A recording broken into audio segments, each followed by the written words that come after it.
the Philippine Statistics Authority is reporting inflation data for July. Let's listen in. Hunyo 2022 at sugar, confectionery and desserts, particular ang refined sugar na may 18.1% inflation at 17.0% share sa pagtaas ng pangkalatang inflation sa bansa. Ito ay dahil sa mas mabilis na pagtaas ng presyo ng mga sumusunod.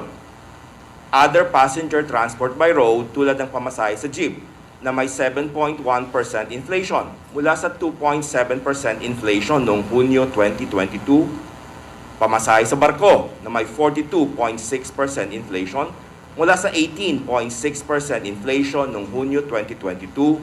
At pamasahe sa eroplano na may 33.6% inflation mula sa 16.8% inflation noong Hunyo 2022.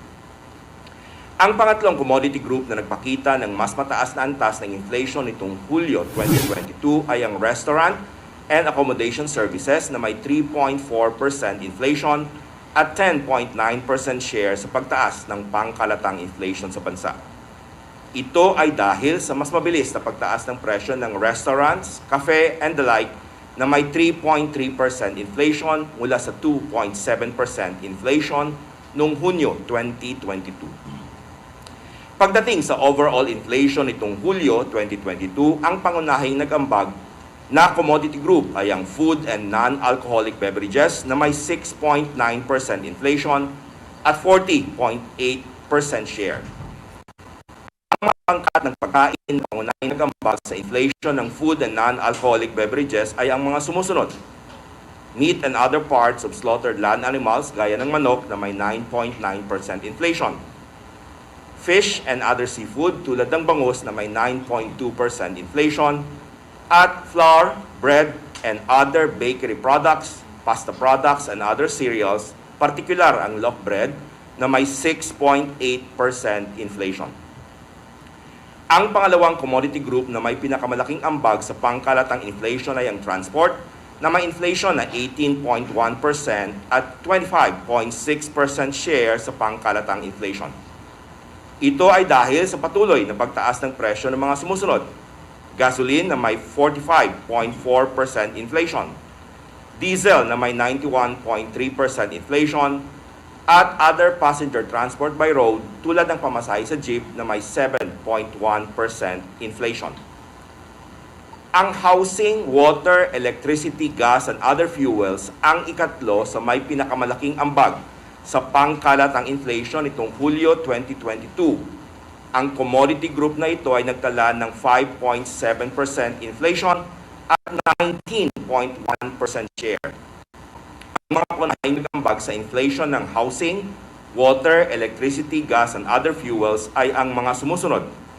Kuryente na may 15.2% inflation, renta sa bahay na may 2.3% inflation, at LPG na may 19.1% inflation.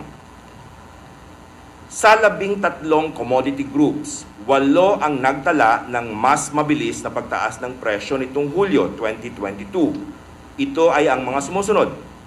Food and non-alcoholic beverages na may 6.9% inflation. Alcoholic beverages and tobacco na may 8.5% inflation. Clothing and footwear na may 2.5% inflation, furnishings, household equipment, and routine household maintenance na may 3.1%. Standby. Again, that was the Philippine Statistics Authority reporting inflation data for July. Again, a quick recap here. That came in at 6.4%. That's our highest since October 2018. That's also quicker than what most analysts predicted back in June for the month of July with a median estimate of 6.2%. That also is quicker than the 6.1% recorded back in June. A quick recap as well here of the main sources of inflation here. Primarily, that comes, of course, from food and non-alcoholic beverages, with increases in most products like meat, fish, and bread. Percent share for food and non-alcoholic beverages is at 40% for overall inflation. Other sources of inflation here include transportation with a noted 18.1% inflation rate for the month of July, as well as housing at 5.7%. Again, inflation for the month of July at 6.4%.